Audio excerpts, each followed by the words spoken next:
जी। आप बिहार की राजनीति में कदम रखे हैं, आने वाला समय जो लोकसभा का चुनाव है, क्या सबसे पहले तो इसमें कोई भूमिका होगी आपकी?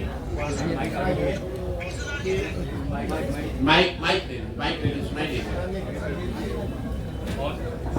मेरा ये कहना है कि आने वाले वर्ष में आप जो बिहार की राजनीति में कदम रखे हैं, लेकिन आने वाला वर्ष जो है 2024 में वो लोकसभा चुनाव है, तो उसमें आपकी कोई भूमिका होगी? और दूसरा है कि जो अभी वर्तमान में राजनीति है वो गठबंधन को लेकर के है, तो क्या ऐसा कहीं दिख रहा है आपका कि किसी के साथ आप अलायंस भी कर सकते हैं बिहार की राजनीति में? पहली बात आप ये समझिए कि जब मैंने पदयात्रा शुरू की उसी दिन ये बताया है कि दल तभी बनेगा जब मैं करीब करीब पूरा बिहार पैदल चल लूंगा। तो लोकसभा से पहले तो अभी हम आधा बिहार ही कर पाए हैं, 2-4-5 जिला और कर लेंगे। तो लोकसभा से पहले जन स्वराज दल बनने की संभावना तो मैं नहीं देखता हूँ, लेकिन अगर लोग ये चाहते हैं कि वो चुनाव लड़े, जो लोग जन स्वराज परिवार से इस परिकल्पना सोच से जुड़ रहे हैं, और अगर वो तय करते हैं कि चुनाव लड़ा जाए तो उन जगहों पर चुनाव लड़ सकते हैं। लेकिन जो चुनाव लड़ेगा वो निर्दलीय के तौर पर लड़ेगा। जन स्वराज परिवार या हमारी सोच या हम लोग के पास जो भी व्यवस्था है उसकी मदद करेंगे, लेकिन ये निर्णय विशुद्ध तौर पर उन लोगों का है जो जन स्वराज से जुड़े हुए हैं। अगर लोकसभा के स्तर पर, जिले के स्तर पर वो निर्णय लेते हैं कि हम लोग को चुनाव लड़ना है, हम लोग के पास योग्य कोई प्रत्याशी है, तो वो चुनाव निर्दलीय के तौर पर लड़ सकता है। इसका एक उदाहरण आपने देखा होगा, पहले 5 जिलों में जब हम लोग पैदल चल लिए तो वहां पर एक उपचुनाव हुआ, कई उपचुनाव हुए, लेकिन उसमें एक शिक्षा के एमएलसी का भी चुनाव हुआ। तो लोगों का ऐसा मानना था कि चूंकि हम लोग शिक्षा पर इतनी बात कर रहे हैं तो शिक्षकों के एमएलसी के चुनाव को हम लोग को लड़ना चाहिए। तो उन 5 जिले के जन स्वराज के साथियों ने मिलकर यह तय किया और अपने में से अफाक अहमद जी को चुनकर प्रत्याशी बनाया गया। वो लड़े निर्दलीय के तौर पर, लेकिन चुनाव जीते, अभी एमएलसी भी है।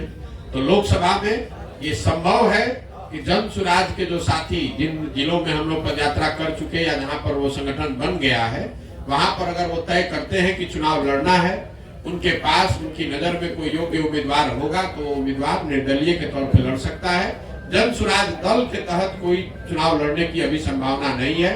दल तभी बनेगा जब मैं पूरे बिहार की या ज्यादातर बिहार की पदयात्रा पूरी कर लूंगा। दूसरा आपने कहा गठबंधन की, तो कोई संभावना नहीं है, इसको लिख लीजिए बिल्कुल बोल्ड शब्द में।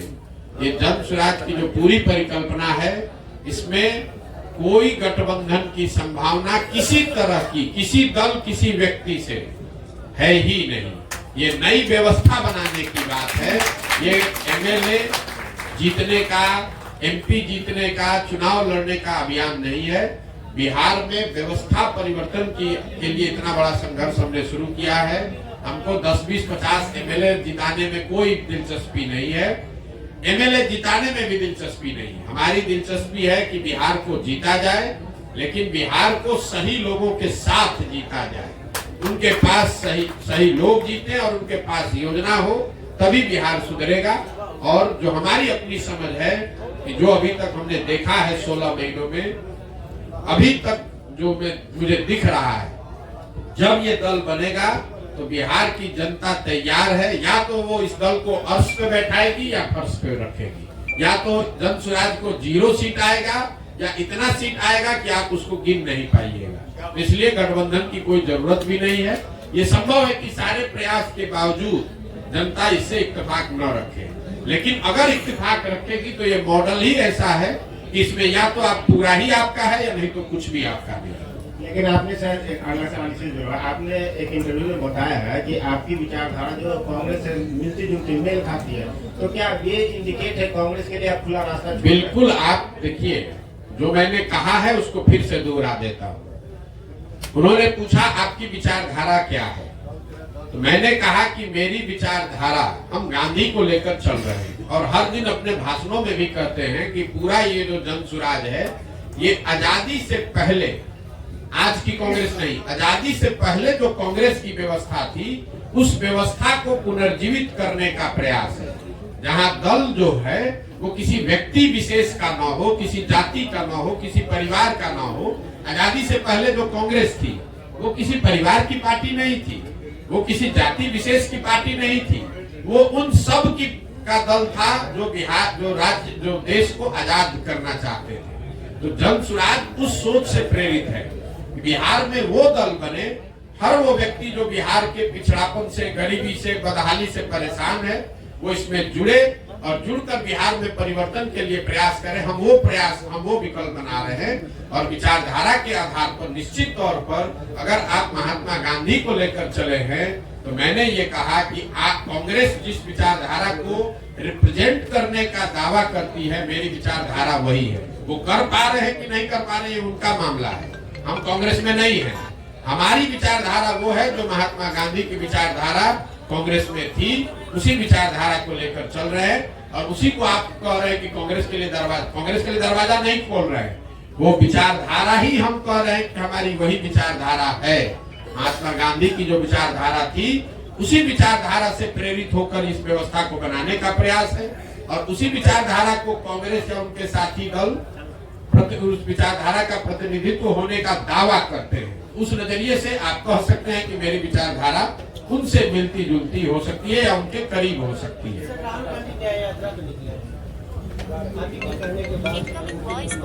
नहीं, राहुल गांधी तो बहुत बड़े नेता हैं, उनको हमारे कहने की और सुझाव की क्या जरूरत है। वो पहले भारत जोड़ो यात्रा उन्होंने किया है और शायद अभी बस से पद यात्रा तो नहीं करेंगे, जो अभी कल हम लोगों ने मीडिया में पढ़ा, शायद अब वो बस से या गाड़ी से पूरब से पश्चिम एक यात्रा कर रहे हैं। तो मुझे मेरी ओर से उनको शुभकामना है, मैं उसमें क्या कह सकता हूँ। अभी आपने एक प्रश्न कहा कि हम चुनाव में लड़ेंगे, मैंने ये नहीं कहा। जो लोग ही लड़ेंगे, मैंने देखिए आप लोग बात को इधर से उधर घुमा देते। मैंने कहा कि जब जन सुराज दल लोकसभा से पहले है नहीं, तो जन सुराज दल तो चुनाव लड़ नहीं सकता है। लेकिन जन सुराज से हर जिले में जहां पदयात्रा हुई है, ये संख्या आपको बता दूं, करीब 55 से 60 हजार लोग इस परिकल्पना से जुड़कर इस दल को बनाने वाला बनना चाहते हैं। तो हमने उनको ये कहा है कि अगर आप जन सुराज से जुड़े हैं, आप 60 हजार लोग बैठ के निर्णय लीजिए कि दरभंगा में चुनाव लड़ना है कि नहीं लड़ना है। अगर वो निर्णय लेंगे और उनके पास इस विचारधारा के मानदंडों के हिसाब से कोई चेहरा मिल जाए उम्मीदवार के तौर पर, तो उसको हर हालत में पूरी मजबूती से निर्दलीय के तौर पर लड़ाया जाएगा। लेकिन अगर किसी कारण से आपको चुनाव नहीं हो पाता, हमारे जिला की बात है, दरभंगा लोकसभा में नहीं हो पाता, कोई नहीं लड़ेंगे, कोई हड़बड़ी नहीं। लेकिन जो आपके साथ जुड़े हुए लोग हैं, हाँ, उनको आप क्या कहेंगे? तीन पार्टी को कोई दिक्कत कुछ नहीं कहेंगे। अपने विवेक के अनुसार आप जहां भी चाहें आप वहां वोट कर सकते हैं। मान लीजिए कि आप कांग्रेस की विचारधारा में यकीन रखते हैं और कांग्रेस वहां चुनाव नहीं लड़ती है। कई ऐसे जगह है जहां कांग्रेस की विचारधारा में यकीन रखने वाले लोग हैं, लेकिन कांग्रेस पार्टी वहां भी चुनाव नहीं लड़ती है। कई ऐसे जगह है जहां बीजेपी के विचारधारा के मानने वाले लोग हैं, लेकिन भाजपा वहां चुनाव नहीं लड़ती है। तो क्या करते हैं, अपनी समझ से जो उपलब्ध ऑप्शन है उसमें से आप चुनाव करके उसको जिसको वोट देना दीजिए। अभी तो आपको बताया भैया, किसी पार्टी से मिल, हमारी विचारधारा, मेरा अपना मत ये है कि जो आजादी से पहले महात्मा गांधी की कांग्रेस थी, हम उसी से प्रेरित होकर जन सुराज हमने शुरू किया है। विचारधारा जो गांधी की विचारधारा थी, वही विचारधारा जन सुराज की विचारधारा है, या उसको बनाने का आज के संदर्भ में उसी के करीब रहने का प्रयास है। सर, अभी आपने कहा कि लालू के डर से बीजेपी को वोट दिया था, बीजेपी के डर से लालू को 2005 से लेकर आज तक नीतीश जी को किसके डर से वोट मिला? नीतीश जी को दो वजहों से वोट मिला है। पहली बात, जो नीतीश कुमार को वोट देता है उसका मेन वोट वही है जो लालू जी के खिलाफ वोट देता है। और दूसरा, 2005 से 2010-12 तक उनकी जो सरकार यहाँ चली, उसमें कुछ काम होता, सुधार होता लोगों को दिखा, तो वो सुधारवादी लोग भी उनको वोट दिया उन लोगों ने। लेकिन 2014 के बाद से नीतीश जी के राज में सुशासन का वो चीज देखने को नहीं मिला। इसीलिए आप देख रहे हैं कि किसी 2010 में 206 सीट जीतने वाले नीतीश कुमार एनडीए 2020 में जब चुनाव हुआ तो उनको 125 सीट भी जीतने में मुश्किल आई। तो सिर्फ जाति के आधार पर वोट नहीं है। अगर सिर्फ जाति के आधार पर वोट होता तो जो एनडीए चुनाव लड़ी थी 2010 में, वही एनडीए चुनाव लड़ी 2020 में, तो फिर उनका 206 से घट के 120 कैसे हो गया? यही बात तो हम आपको बता रहे हैं। नीतीश कुमार की जो पूरी राजनीति है, जो उनका वोटर है, वो लालू विरोध पर, लालू जी के जंगल राज के विरोध पर ही खड़ी रही है। उसमें एडिशन जैसे जैसे वो आगे बढ़े तो कुछ और लोग जुड़े होंगे, लेकिन मूल वोट जो उनका है वो लालू विरोध का वोट है। जो लालू से डरता है या लालू जी को नहीं चाहता है, वो नीतीश जी को वोट पहले करता रहा है। तो जदयू की राष्ट्रीय कार्यकारिणी की बैठक होने जा रही है जी, जदयू की राष्ट्रीय कार्यकारिणी की बैठक होने जा रही है और संभावना जताई जा रही है कि नीतीश कुमार फिर से पलटी मार सकते हैं। इस पर क्या प्रतिक्रिया आपने? देखिए, नीतीश कुमार के राजनीतिक जीवन का ये अंतिम दौर चल रहा है, राजनीतिक पारी का ये अंतिम दौर चल रहा है। नीतीश कुमार को खुद नहीं मालूम है कि वो कहां हैं और कहां रहेंगे। इतना मैं जरूर कह सकता हूं कि लोकसभा से पहले अब उनके पास कोई विकल्प नहीं है। उनको चुनाव तो महागठबंधन में ही लड़ना पड़ेगा। इसलिए नहीं कि वो पलटी मारना नहीं चाहते हैं, इसलिए कि अगर पलटी मारेंगे भी तो कोई लेने वाला भी तो होना चाहिए। अब आज के तारीख में उनको कोई लेने वाला भी नहीं बचा है। नीतीश कुमार राजनेता के तौर पर और जदयू दल के तौर पर अब बहुत बड़ा बोझ हो गया है। जो उसको उठाने का कोशिश करेगा वो भी उस बोझ के तहत नीचे दब के मर जाएगा।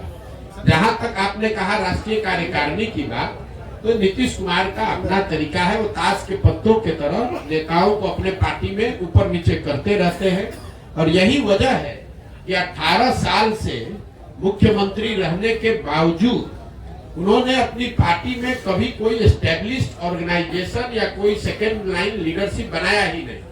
किसी को लाते हैं, उससे काम निकाला। मान लीजिए 14 में हम पर उन्होंने दाव लगाया, हमको लेकर आए, घोषणा कर दिया कि यही हमारे उत्तराधिकारी हैं, यही आगे रहेंगे। 14 में चुनाव जीत गए। उसके बाद सोचते अच्छा प्रशांत किशोर कहीं बड़ा ना हो जाए तो इसको हटा के आप दूसरे को बढ़ाओ।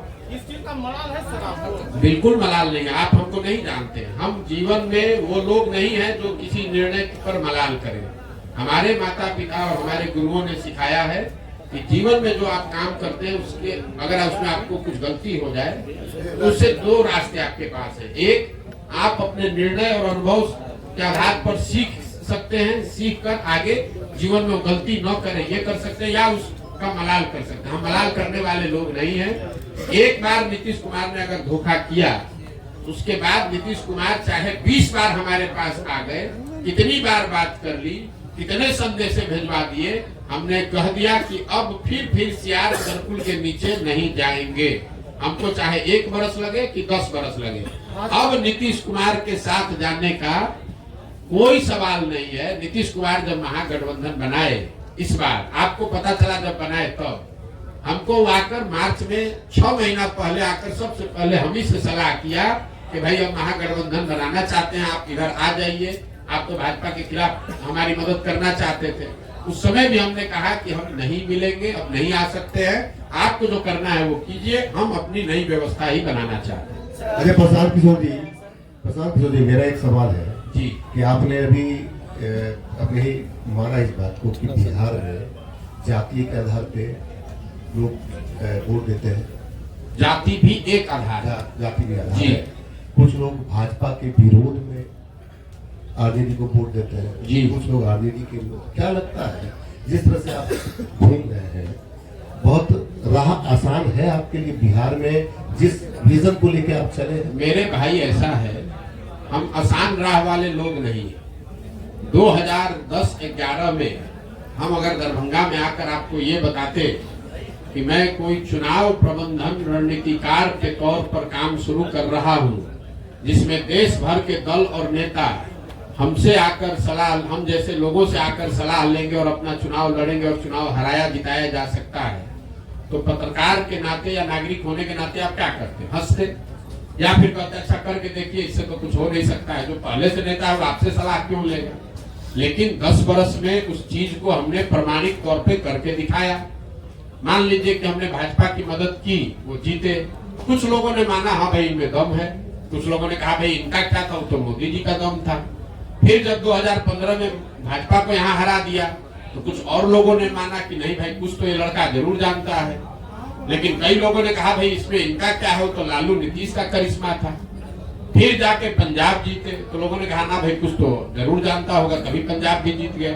तेलंगाना जीते, आंध्रा जीते, तमिलनाडु जीते, महाराष्ट्र जीते, दिल्ली जीते, वेस्ट बंगाल जीते, तब ना लोग मान रहे हैं कि भैया इनको चुनाव लड़ाने आता है। एक दिन में तो आप माने नहीं है। तो वैसे ही अगर आज हम चल रहे हैं तो स्वाभाविक तौर पर लोगों को यही लगेगा कि बड़ा कठिन है, और कठिन है इसीलिए हमको करना है।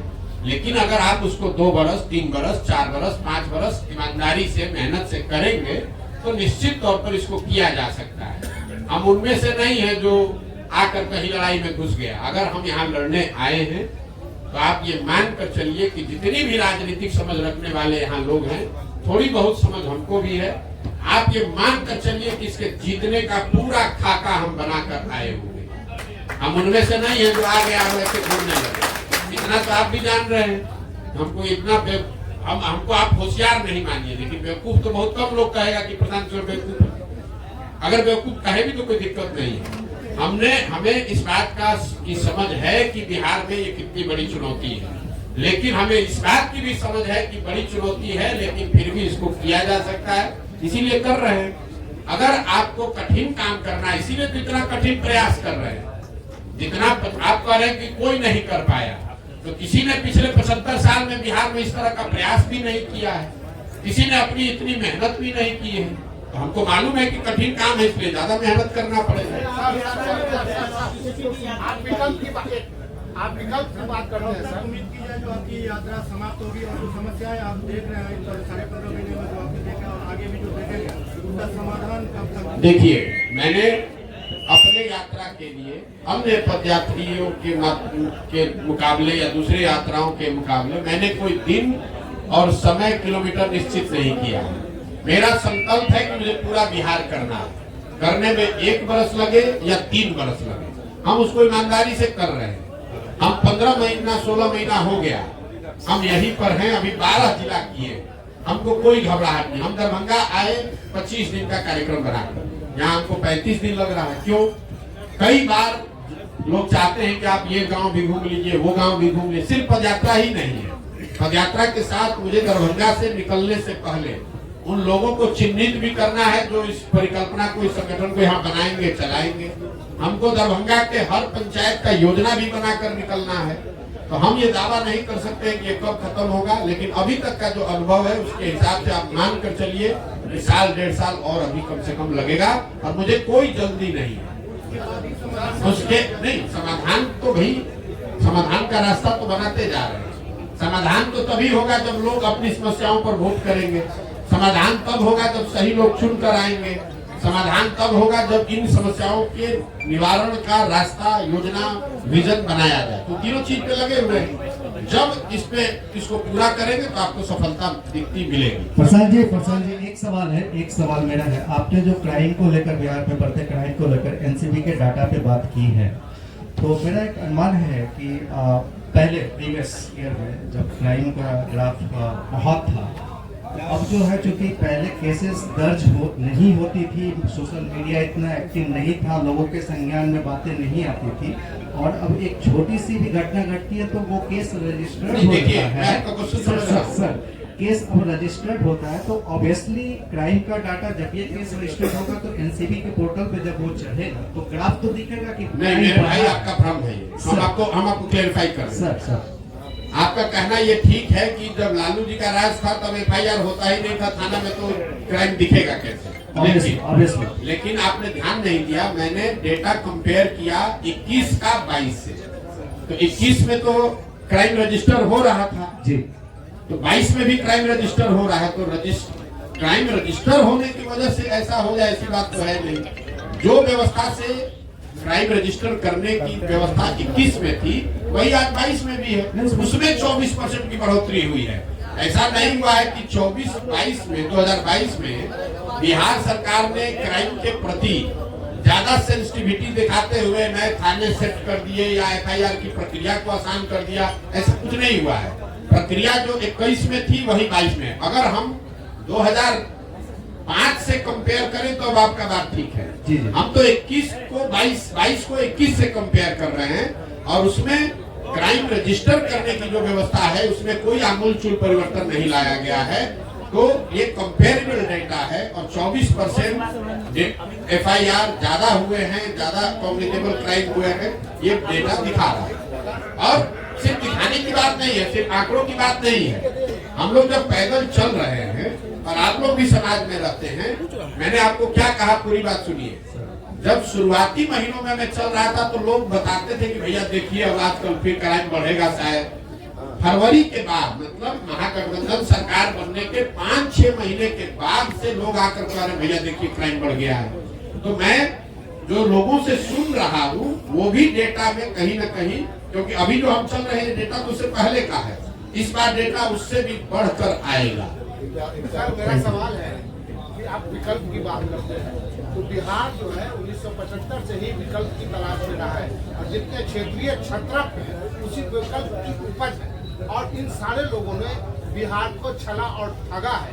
तो आप जन स्वराज जो है एक विकल्प के रूप में देखा जा रहा है, इसकी क्या गारंटी है कि पिछले लोगों की तरह जन स्वराज बिहार के लोगों? मेरे भाई हमारे हर भाषण को सुन लीजिए, हम हर भाषण में पहले कहते हैं कि आप बिल्कुल प्रशांत किशोर पर भरोसा मत कीजिए, आप अपने आप पर भरोसा की। प्रशांत किशोर अगर जन स्वराज बनाते, हम इसके नेता होते, हम आपको कहते कि हम आपका ठीक कर देंगे, तब न धोखा देते। हम तो आप हमारी भाषणों को जाकर सुन लीजिए, हम ये कह रहे हैं कि कोई प्रशांत किशोर 10 प्रशांत किशोर आ जाएगा तब भी आपका जीवन नहीं सुधरेगा। आपको अपने आप में अपने वोटिंग बिहेवियर में सुधार करना है और दल अगर बनाना है तो सबको मिलकर बनाना होगा ताकि कोई किसी को न ठगे। अगर बिहार के 10 लाख लोग मिलकर दल बना रहे हैं तो सब लोग तो एक दिन में नहीं परिवर्तित हो जाएगा। प्रशांत किशोर तो ठग सकते हैं। आपने कहा पहले हुआ है, पहले किसने यहाँ बिहार में सबको सबसे संवाद करके मिलके इतनी बड़ी पदयात्रा करके किसने दल बनाया? यहाँ दल तो आधा मिनट में बनता है। जो दल बनाया वो कहा कि हम इसके नेता रहेंगे और हमारे बाद हमारे बेटा रहेंगे। दल तो यहाँ ऐसे ही बनता है। बिहार के लोगों से बातचीत करके कोई दल बना हो, आप हमको बता दीजिए, हम मान लेंगे कि भाई हमारी गलती है। प्रशांत जी मेरा दो सवाल है। कुछ लोगों का कहना है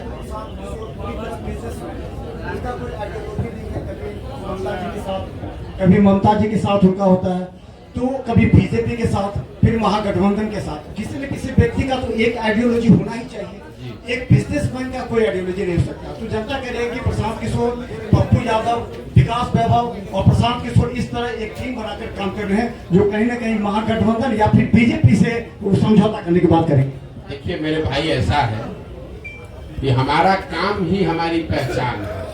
हम किसी मुख्यमंत्री प्रधानमंत्री के लड़के नहीं हैं और आप क्या करते हैं हमको मालूम नहीं है, लेकिन जो बिजनेस करता है उसकी कोई आइडियोलॉजी नहीं है। ये आपकी समझ है, ये समाज की समझ नहीं है और इसमें सच्चाई भी नहीं है। मान लीजिए एक बार तो आपकी बात मान लेते हैं कि हम बिजनेस करते थे। हम बिजनेस करते थे ना, चोरी नहीं ना करते थे, किसी का लूटे नहीं ना है, कहीं भ्रष्टाचार नहीं न किए हैं। अपने दिमाग से, अपने हुनर से, अपनी मेहनत से हमने बिहार का, जहां आप जाकर मजदूरी करते हैं उन राज्यों में जाकर हमने बिहार का झंडा गाड़ा है, वहां बिहार का झंडा बुलंद किया है। आप बहुत आइडियोलॉजी वाले हैं, आप बहुत आइडियोलॉजी वाले हैं, तो आपके बच्चे जाकर वहां ठेला पर सब्जी बेच रहे हैं। हमारी आइडियोलॉजी नहीं है तो उन्हीं राज्यों में जाकर हम वहां के राजा को बनाते हैं। तो आपको तय करना है कि आपको किसके साथ रहना है और मेरी आइडियोलॉजी क्या है, इसको समाज को जांचने दीजिए। स्वाभाविक है बहुत लोगों को अच्छा नहीं लगेगा तो न लगे, उससे क्या दिक्कत है। जब देश आजाद हुआ, प्रशांत किशोर तो बहुत छोटे आदमी हैं, जब देश आजाद हुआ जिस दिन 15 अगस्त 1947 को, उस दिन भी इसी देश के हजारों ऐसे लोग होंगे जो अंग्रेजों से सैलरी लेकर उनके साथ काम कर रहे थे। उनको तो महात्मा गांधी पर भरोसा नहीं था, उनको देश की आजादी पर भरोसा नहीं था। तो ये तो समाज है। कभी 100% लोग तो आपसे, समाज में 100% लोग तो आपकी बात से सहमत नहीं होंगे। हम अपना काम कर रहे हैं, लोग सहमत हो न हो ये उनकी पीड़ा है, उनकी समझ है, हमें उसकी ज्यादा चिंता नहीं है। आप ज्यादा व्यथित न हो, हमको इतनी समझ है कि कितना लोग समझ रख रहे हैं, नहीं रख रहे हैं। अगर समझ नहीं रख रहे हैं और हर आदमी हमको गलत ही कह रहा है तो आखिर सुबह से शाम तक 2 बजे रात तक हमसे मिलने आ कौन रहा? ये भी आप पत्रकार होने के नाते आपको पूछना चाहिए। उनका देखिए, उनका ये कहना था कि जैसे अलग अलग स्टेट में आपकी अलग अलग। अरे भाई, हमने 10 बरस काम किया है, हमने आपको गिनवाया, वही काम हमारी पहचान है, तभी ना आप यहाँ बैठे हुए हैं। यहाँ 15 महीना नहीं 15 साल पैदल चल के आएगा तो कोई पत्रकार आएगा सुनने? आप भी इसीलिए आए हैं कि आपको मालूम है कि ये प्रशांत किशोर है, अगर ये प्रयास कर रहा है तो यहाँ ठोक कर जाएंगे सबको, चिंता मत कीजिए। चुनावी रणनीतिकार अपने आपको कहते हैं, जितने जगह आपने बिहार में भ्रमण किया अभी तक, तो क्या 2024 का चुनाव जो होने वाला है उसमें दलों पे प्रभाव पड़ेगा? कितने जगह हम जब चुनाव ही नहीं लड़ रहे तो आप नहीं लड़ रहे हैं। आप सुन लीजिए बात, 2025 का चुनाव होने दीजिए, उसके बाद आप उनको खोजिएगा मिलने के लिए कि प्रभाव क्या पड़ा नहीं पड़ा। हमारा जो ट्रैक रिकॉर्ड है, लोग हमको जब चुनाव का परिणाम आता है तब खोजते हैं कि कौन है। जब तक चुनाव का परिणाम नहीं आता है तो सब आदमी यही कहता है कौन है प्रशांत किशोर, ये बिजनेसमैन है, ये तो एनजीओ चलाता है, ये तो लैपटॉप चलाता है। और जब परिणाम आता है तो कहता अच्छा यही है प्रशांत किशोर। तो यही बिहार में भी होगा 25 में। एक सवाल मेरा आखिरी है, जिसको भी आपको लगता है ना कि जो बहुत बड़ा राजनीति का समझ है, उसको भी प्राइवेट में जाकर पूछ लीजिएगा, जिसको दम हो बिहार में, जिसको भी दम है, उसको खुली चुनौती दे रहे हो, खाली कह दे कि हमको भैया ये चुनाव हम लड़ेंगे प्रशांत किशोर के खिलाफ, पूरा बिहार में जिसको दम है कि हम आके सामने कहते हैं हम लड़ाते हैं, जरा जीत के दिखा दें, जिसको दम है। खुला चुनौती दे रहे हैं तीनों दल का जो नेता बिहार का कोई क्षेत्र चुन ले और कहे कि भैया हमको यहाँ हरा कर दिखा दीजिए, उसको दिखा देंगे कि कैसे चुनाव लड़ा जाए। हमको किसी से सर्टिफिकेट की जरूरत नहीं है, हम यहाँ चुनाव लड़ने नहीं आए हैं, हम बिहार में अपना जीवन थका रहे हैं इस राज्य को सुधारने के लिए। सुधरे न सुधरे वो समय बताएगा।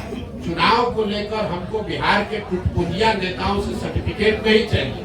ये बिहार में जो लोग नेतागिरी करते हैं, इनके जो आका है उनकी जब गाड़ी फंसती है तो हमसे सलाह लेने आते हैं। अब उनको हम बताएंगे चुनाव कैसे लड़ा जाएगा, ये हमको बताएंगे। पप्पू यादव जी ने आरोप लगाया है। चलिए छोड़िए, आगे बढ़िए। मेरा एक प्रश्न, एक तरफ रामलला की मूर्ति का 22 तारीख को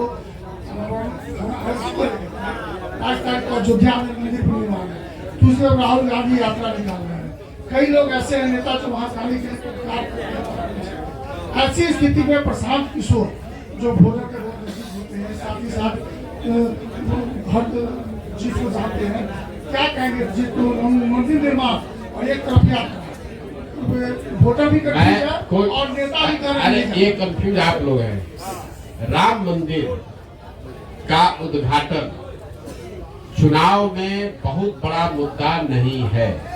मैं आपको ये अपने अनुभव के आधार पर बता देता हूँ। चुनाव की जितनी समझ हमको थोड़ी बहुत है, कोई एक मुद्दा जिसको आपने पहले कड़ाही पर चलाकर गुड़ बना लिया है, अब वापस से उसको चढ़ाकर समाज को उस तरीके से आंदोलित नहीं किया जा सकता है। राम मंदिर के मुद्दे पर एक बार जब आडवाणी जी सोमनाथ से चले, तब एक बार उस मुद्दे पर वोट पड़ा। उसके बाद वो बहुत बड़ा मुद्दा है, लोगों के सबकॉन्शियस माइंड में है, चर्चा में है, प्रचार होगा, लेकिन वोट उस पर नहीं पड़ेगा। आप मोदी जी ने जब अपने पार्लियामेंटेरियन से, अपने सांसदों से मुलाकात की, तो मोदी जी ने भी खुद कहा कि खाली राम मंदिर के नाम पर चुनाव नहीं जीता जा सकता है, क्योंकि एक बार मंडल आया तो देश में बहुत आंदोलन हुआ, लेकिन जब 5 वर्ष के बाद मंडल लागू किया गया तो किसी को पता नहीं चला। आज जब रिजर्वेशन के लिए यहाँ बिल पास हुआ तो उस पर कोई रिएक्शन नहीं है। तो समाज की इतनी समझ रखिए, काठ की हांडी या कच्ची हांडी, आप एक ही चीज को बार बार नहीं चला सकते हैं। जन आंदोलन हुआ अन्ना के समय में लोकपाल को लेकर, आज आपको लगता है कि जन लोकपाल के नाम पर आंदोलन फिर से हो सकता है? उस समय हुआ, पूरा देश अन्ना के साथ जन लोकपाल के नाम पर खड़ा हुआ। आज अगर अन्ना भी आ जाए, जन लोकपाल फिर से लेके बैठ जाए तो भी कोई नोटिस नहीं लेगा। तो राम मंदिर का उद्घाटन बहुत बड़ी घटना है, उसकी चर्चा होगी, बीजेपी उसका प्रचार प्रसार भी करेगी, उसका लाभ लेने का कोशिश भी करेगी, लेकिन वोट उस पर बहुत ज्यादा प्रभावित उसकी वजह से नहीं हो, दूसरी वजह से लोग वोट भले दे दे, वो अलग बात है। राम मंदिर का निर्माण एक घटना है। बहुत बड़ी घटना है, उसका उद्घाटन बहुत बड़ी घटना है। हाँ सर, राम मंदिर का निर्माण नहीं, बात घुमाते बहुत है। राम मंदिर का उद्घाटन एक बड़ी घटना है, लेकिन उस घटना का वोट पर सीधा प्रभाव नहीं पड़ेगा। आप जाकर यहाँ पूछ लीजिए जो भाजपा को वोट दे रहा है कि वोट आप इसलिए दे रहे हैं कि 22 तारीख को उद्घाटन है, कि वोट आप इसलिए दे रहे हैं कि मोदी जी नेता है। तो ज्यादातर लोग कहेंगे कि हम वोट मोदी की वजह से दे रहे हैं। ये नहीं कहेगा कि 22 तारीख को उद्घाटन है इसलिए हम कम्युनिस्ट पार्टी के वोटर थे, क्योंकि 22 को उद्घाटन है तो भाजपा को देने लगेंगे। ऐसा लोग नहीं मिलेगा। हाँ सर, दिख रहा है प्रशांत, मोदी को टक्कर देने वाला विपक्ष में कोई दिख रहा है चेहरा आपको? मेरे भाई एक चीज मैं आपको बता दूं, देश में विपक्ष कभी कमजोर नहीं होता है, विपक्षी पार्टी कमजोर हो सकती है। जो मोदी जी महामानव बताए जा रहे हैं, इनको कोई नहीं हरा सकता है। 2000 आगे की बात छोड़ दीजिए, भविष्य की 2019 में जब वो चुनाव लड़े, पूरी उनकी ताकत, उनका करिश्मा, संघ, आइडियोलॉजी, पुलवामा सब मिला दीजिए, तब भी जो 100 लोग वोट देने गए बूथ पर, उसमें 38 लोगों ने मोदी जी के भाजपा के पक्ष में वोट दिया, 62 लोगों ने नहीं दिया। तो 62 लोग ज्यादा है कि 38 ज्यादा है? तो इस देश में विपक्ष कभी कमजोर नहीं है। ये जरूर है कि विपक्ष का जो दल, विपक्ष की सेंटिमेंट को रिप्रेजेंट करने वाले जो दल है वो कमजोर हो सकते हैं। इसलिए आप गांव देहात में घूमते हैं तो ऐसा नहीं है कि हर गांव में लोग जय जयकारा कर रहा है कि भैया भाजपा आ गई तो हमारा जीवन बदल गया, लेकिन फिर भी जाकर वो वोट इसलिए दे सकता है कि उसको लगता है कि राहुल गांधी के मुकाबले तो फिर भी ये ठीक है, या लालू यादव के मुकाबले फिर भी ठीक है, इसलिए लोग वोट देते हैं। चेहरा कोई नहीं है।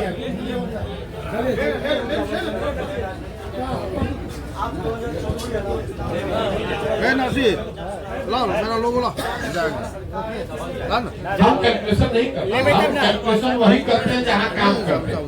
हम बंगाल में काम कर रहे थे, हमने बंगाल का कैलकुलेशन बताया नहीं, हम कुछ आइडिया वाले नेता नहीं है। हम जो बोलेंगे बिहार के नजरिए से आपको बोल देते हैं, आप इसको हेडलाइन ले लीजिए। बिहार में लोकसभा चुनाव में जदयू को, इस बात को ध्यान रखिए, अभी महागठबंधन नहीं कह रहे हैं, जदयू को 5 सीट भी नहीं आएगा, और अगर आ जाए तो हमारी गर्दन पकड़ लीजिएगा।